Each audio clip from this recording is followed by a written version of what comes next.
Alright, time for another DraftPhysics.com, debatephysics.com video presentation. Now, it'd be nice if the debate had in it, this fundamental element where the people who argue against what I'm arguing would just explain why they are confident. I mean, why they are convinced, okay, that this kinetic energy thing, in this case, theory, is correct.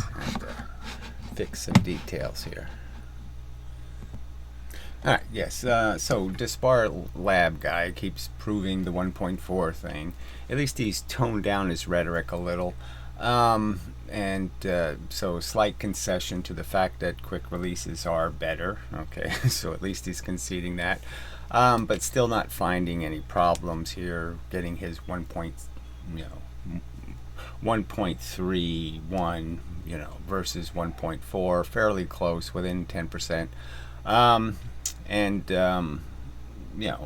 But I could also just counter argue. Okay, look, when I did the experiment with ball bearings, I couldn't get it to go less than 1.6. And the most I got was 1.8. So, we can just argue back and forth these experiments, but clearly to claim, okay, that momentum isn't conserved, in my opinion, is a very large claim. It's very, it's a big statement to make that somehow you can destroy momentum, or in other cases, create momentum. Because I don't know how you account for it not being the thing that actually knocks bowling pins down, for example. That every time you have an exchange in the real world, it appears that momentum is what's being exchanged. Car crashes are a good example. Now, you could also argue that if your results mean anything, that is, that this is true, then, why would race car drivers be obsessed with making their cars lighter? Because there's such a little advantage. It doesn't give you any great speed advantage. That's what you're pointing out here. It's 0.4, 0.31. Okay. So for every pound you take off the car, you're not getting much, okay, of a huge advantage. I could also argue that, where does this account for? So rubber bands don't conserve momentum. Springs don't conserve momentum. Do hydraulic systems conserve momentum? Or do you have some explanation for how all that pressure disappears? How you can make pressure disappear or create extra pressure?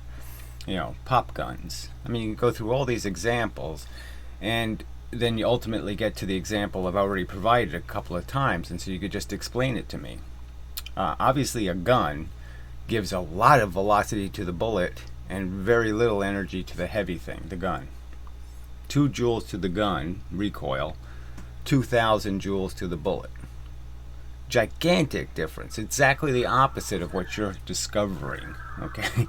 In terms of how the energy is apportioned. You're claiming that the heavier I make the object, the more momentum I conserve. The lighter I make it, the more I lose, frankly. And the exact opposite happens, like I said, in the gun. So, where does this idea of creating force and storing it in an object, like flywheels, and then we can go into gears? I mean, how far does this go? All this time, nobody really knew how inefficient gearing was. Going from a small gear to a big gear somehow is, hugely inefficient. And, going from the big gear to the small gear is hugely inefficient. Anyway, so I just don't understand. So we start off with Leibniz, okay? Do you believe? I mean, can I ask you the question? Do you believe that if I drop 4 pounds from 1 foot and I drop 1 pound from 4 feet, that they will land with the same force? That they'll have the same impact energy? Because that's Leibniz's axiom. That's why he believed. That's why Leibniz believed. Just because he believed that was true. Do you believe that's true? All right. So we'll go over the problems in doing the experiment. Okay. So I just show a clip from his video. It's great that he does complain. So it's like Gosling. He complains about doing the quick release. So I explain different ways you could do it, where you don't have to do as much work, but it's really not that much work. Looks pretty good. 129. Third try. Okay. So he's pulling a string over a nail and then cutting the string. And his complaint is, wow, I have to do this string over and over again. Yeah, you have to tie a new string. Well, you really don't. So if you put a little tiny loop on the car, then you can loop another string through it and double it. And you just have to make sure you cut through both of them really quick. And then you'll be okay. Then you won't have to tie a knot. You know, but I mean, tying knots isn't that much trouble, is it? The other alternative, as what I did, was just make pre-made loops. You know, take a jar or something and just make pre-made loops of the right size, the same size, and then you can just attach the loop. Just unhook the rubber band, put the loop around, hook it on your nail, blah blah blah.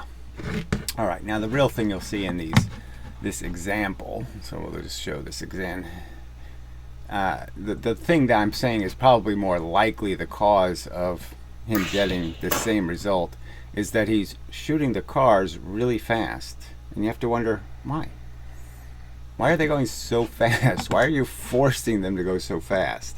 I mean, that's your choice. I don't know exactly why you would choose it though, because I mean, everybody kind of knows, frankly, that, you know, drag racers and stuff, you know, you give them a really quick velocity, and what they tend to do is lift off the ground. You know, the front end tends to lift up. Now, you also have a gigantic card on the car, okay?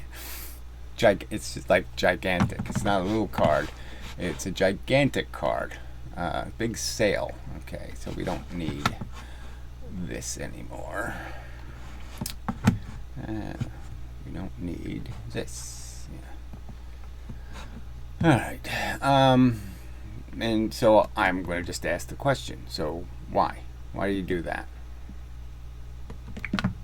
You know, is there some reason that you're making the cars go so fast? So the simple argument would be is that, yes, if you're giving this a very fast velocity and it's a lighter car and it's a very high velocity, I mean, it's technically going to be, you know, it would be twice the velocity of the heavy car, but obviously the heavy car is so heavy it doesn't lift up. Okay, its card doesn't go through sideways, which makes the card longer. So if a car's tilted as it goes through the photo gate, it's going to look like the card is bigger. That means it's going to look like it took longer. So that's a possible reason, okay, why your results are coming out the way they are, is you just need to slow the experiment down. So instead of, you know, having your rubber band this far, just have your rubber band that far and see what happens. See how slow you can really do it. Take the heavy mass and see if you can make it go. And then, you know, what's the slowest speed that it actually goes down the track, you know, to the end. And then double that, you know, just do that speed and see what happens. So I haven't seen you do a single experiment, frankly. Not a single one of these car experiments have you done slowly. It's like every single one of them is at this supersonic speed that you can't do frame rates, you can't do anything to double check anything, and you can't see anything, frankly. So I'd say that might be a reason to say maybe that's screwing up the results, is that you're really doing what Brozo did, which is you have a spring and he compresses the spring all the way to the wall. Okay, not a great idea.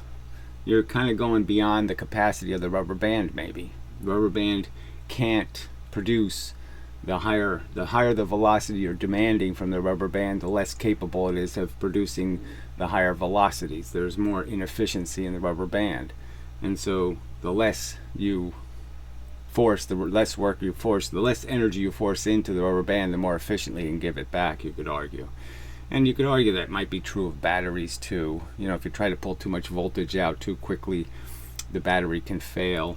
You know, those kind of arguments that, yes, you can store the energy in, but getting the energy out, you have to, there's a certain limitations that the object has. Now, I've sort of pointed out before that a spring has a certain maximum speed that it can actually expand at. And so there would be a percentage of that inability to move infinitely fast could have an effect on trying to push things very fast versus pushing things moderately fast. from the spring's perspective, that the faster you're demanding, the more all those little inefficiencies in the spring, that is the inability of the spring to move very, very fast, those limitations become more and more of having more and more of an effect. So, those are just suggestions. That these are all things you got to be aware of. The car, you really are, again, talking about light. Okay, so again, you have to understand how the timing gates even work. Now, you've never shown us them tested, okay, even though I've requested that a couple of times. You have 2 of them. You could just test them and see how well they work. But more importantly, are they affected by ambient light? So take a flashlight or something and shine a flashlight at one run. Shine a flashlight at your timing gate. Just out here, just shine a little extra light and see if it changes anything. Because if it does, then you know that when you're piling all your metal crap on here, it could just be reflecting the light, okay, and actually creating more light getting to the sensor or less light getting to the sensor, which is screwing up your results. So the fact is the cars really aren't identical, okay? And yeah, I'm not saying you can do anything about that, but I'm just saying you might have to compensate for it by recognizing that maybe you have to make sure, which way you have the car going through, whether the metal stuff is facing the light source or whether it's facing the opposite side, which means that it won't be seen because light won't reflect off of it. It would have to double reflect. It would have to reflect off this face, then off this face, and then off this face to get into this face. It'd have to take 4 reflections, which probably won't matter because that'll take long enough not to affect the diode, okay, that's reading the velocity. But I mean, it's just a fact. The one car does not look like the other car, all right? And the fact that it doesn't look the same might matter to your timing gates. So, these are all little bitty things you got to pay attention to. So the first thing I'd say, yeah, it'd be nice just to see do the experiment slower, then we can see things better. Then we can also do frame rates if you zoom in a little bit better. And we won't be stuck just relying on what the little timing gate says or what the card says. The other problem with the card is you got to understand, right? The higher the velocity, the more air resistance is going to affect it, right? So you're putting a little card into the air. Now, what happens, like pennies and other stuff, when they don't go through the air the most efficient way they could. They actually go through the air the least efficient way, so they flutter. And so the problem with your card is that it could also be twisting, based on the fact that it's more air resistance at twice the velocity. And again, the velocities are kind of high, so it's not unreasonable to think your cards aren't quite stable enough and that they're actually turning the car. The whole car ends up being turned by that air resistance, which would be another huge, it's like putting a sail on one of the cars that catches more air. So you could kind of argue that the faster I make something go, right, I can put a card on something and I could make it go a certain speed, and you can understand it's not enough air to cause the car to tilt. But if I go a little faster, there's a point where it'll be enough air, it'll catch, and then it'll start to turn. And all of that turning energy has to come out of the car, out of its velocity. So any turning the car does has to be pulled out of the car. And then you'd say, well, also if the car is turning a little bit, that means it's going to hit the side of the track. And that's not too good either. That's more friction. So you could argue that, yes, it's more likely that the lighter car is moving crooked than the heavier car. And that any crooked motion is stealing some of its energy. So those are all things to consider. I'm just saying that, the underlying theory, I'm quite confident that you can't destroy momentum and you can't create momentum. Okay, I'm quite confident you can't do those things. I think Newton would have discovered it if it was true. And as you pointed out, you're the one that forced the issue, to go look at what Newton said. And clearly Newton said, twice the force, twice the velocity. 3 times the force, 3 times the velocity. Clearly that's its understanding. Okay, there's no squared function. All right. Let's see if there's anything else. I mean, maybe we'll leave it simple, but I'm just saying, look, Ian Gosling, Disbar, Mindless Marbles. I'm just asking you to explain. Okay, I'm giving you some facts. Okay, the fact is that Leibniz was wrong. Okay, 4 pounds dropped 1 foot is not the same weight or pressure put on the earth as 1 pound dropped 4 feet. It doesn't happen. I think you know that's true. That definitely doesn't work. 1/4 the mass dropped 4 times the distance is not going to create as big a crater in the ground. It's not gonna smash a hunk of clay. It's not gonna do anything to indicate it's the same energy. And then there's the Deschardelet clay experiment. Now I've explained, how it's not linear because of the obvious fact that the object they're dropping into the clay isn't linear. So you see, those are two axiomatic factual statements made, okay, in the history of this theory, all right, that were wrong. They're wrong premises. And you tell me what else they had. So just explain to me what the other piece of evidence in 1815 or 1845 or 1880 in any one of those years, you explain to me what other evidence they had. That's all. I'm just saying, go ahead, explain to me what the other piece of glaring evidence was that this kinetic energy theory was correct. Because in every other way, I'm just saying that obviously they started making engines and steam engines and all this stuff, and nobody talked about the fact that you needed 5 times the fuel to go, 25 times the fuel to go five times faster. Nobody talked about how the train needed, it was going 5 miles an hour. If you want to go to 10 miles an hour, you had to have 4 times the energy. Nobody explained any of that. Nobody observed any of that. So why don't you just explain to me why you're so confident? Explain to me the pieces of evidence that compel you to believe, because I can't see them. Just a fact. I don't see them. I don't see them anywhere in my existence on this planet. Have I seen them? The whole teeter-totter thing, the whole thing. I did the balancing lever, okay, with the 1/4 mass and the 4 mass. I mean, are you going to really argue that all the energy isn't in one object and then the energy moves to the other side?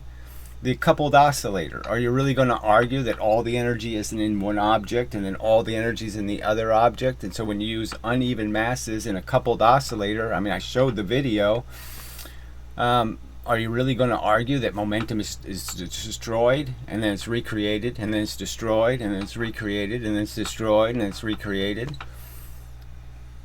I mean, are you really going to argue that? Or that kinetic energy is created and then destroyed and then created and then destroyed and then created and then destroyed. So so this whole argument, I mean, are you really saying there's no argument to be had here? That this evidence pool isn't muddy as hell? That there is no real clarity here?